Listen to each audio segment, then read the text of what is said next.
সেই দিনা লিজাক হহুচ্চু দিল। তারও পিছত মই ঘোত আহি তাইক ফোন কৰিল। অলপ সমী কথা পতাৰ পিছত তাৰো মাক আৰু দেউতাক আহি পালে আৰু তাই ফোন কাটি দিলে।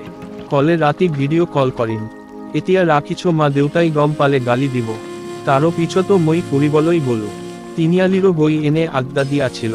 তেতিয়া লিজাই একো ফোন কৰিলে, কত আছা সুধিলে। মই লগৰবোৰৰ লগত আড্ডা দি আছো বুলি কলো। তাই কলে মৰো আকৌ কৰিব মন গৈছে। মই লগৰবোৰৰ পৰা অলপমান চাইদতো গৈ কলো, এতিয়া আঙুলি মাৰো মই ৰাতি যাই আছো। তাই ঠিক আছে বুলি কৈ কাটি দিলে। কেলাহ মই ৰাতি কেনেকৈ যাওঁ? আমাৰো ঘৰৰ পৰা বেছি দূৰ নহয়, কিন্তু তথাপিও ৰাতি তেনেকৈ কাকো চুদিবলৈ যাই পোৱা নাই। ভাবি ভাবি ফ্ৰ আহিলো। ঘোত আহি ভাত খাই টোপনি মাৰিছিল। তেতিয়া ৰাতি 10টা বাজিছিল। মই লিজাক ফোন কৰিলো, তাই বিজি আছিল। তাৰো বয়ফ্ৰেণ্ড লগতে চাগে। মই কাটি দিল। 5 মিনিট মান পিছত তাই ভিডিঅ' কল কৰিলে। ফোনটো ৰিচিভ কৰি দেখিল তাই এখনো কাপড় পিন্ধা নাই। লগে লগে মৰো বাড়ি উঠি গল। তাই কলে আহি যোৱা, মই গুছা মেলি সাজু হৈ আছো। বাল মই আৰু নোৱাৰো, মই কিবা কৰি হলেও যামে। মৰো ঘৰৰ মানুহ গম নোপোৱাকৈ মনে মনে উঠি গৈ চাইকেলখন লৈ যাব ওলালো।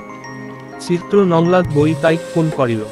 মৰো বহুত ভয় লাগিছিল, হয়তো মই কপি আছিল, যদি কোনোবাই গম পাই কি হব।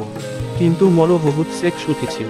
যিহই হব কেলাহ মই আজি তাইক চুদিমে। তাই ফোনটো রিচিভ কৰি কলে সোনকালে আহ। মৰো পানী উলাও উলাও হৈ আছে। মৰো ৰুমৰো পিছফালৰ দৰা খোলা আছে। সময় 8টাৰ কথা শুনি মই চিধাই তাইৰ ৰুমতো সোমাই গলো। তাই কাপড় পিন্ধা নাই।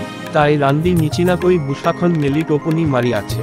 মই গৈয়ে তাই ওপৰতো উঠি ললো। তাই লগে লগে মোক সাবতি ধৰি চুমা খালৈ ধৰিলে। অলপ সমী পিছত তাই মৰো পেণ্টো খুলি নুনুটো চিপি ধৰিলে। 5 মিনিট মান নুনুটো ছুপাৰ পিছত তাই মোক কলে মৰো মালখন খানা। তাইৰো কথা শুনি মই তাইৰো মালখন খাব ধৰিল।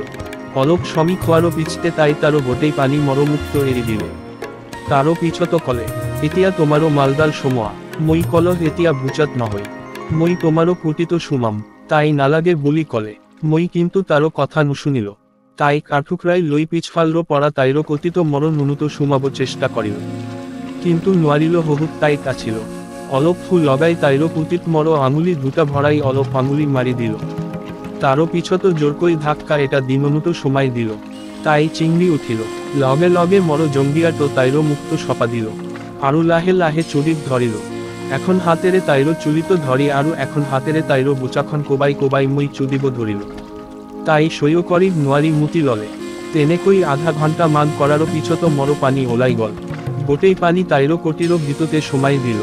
তাৰো পিছত তাইৰো ওপৰতো শুই পৰিল। Thank you, like, comment and subscribe.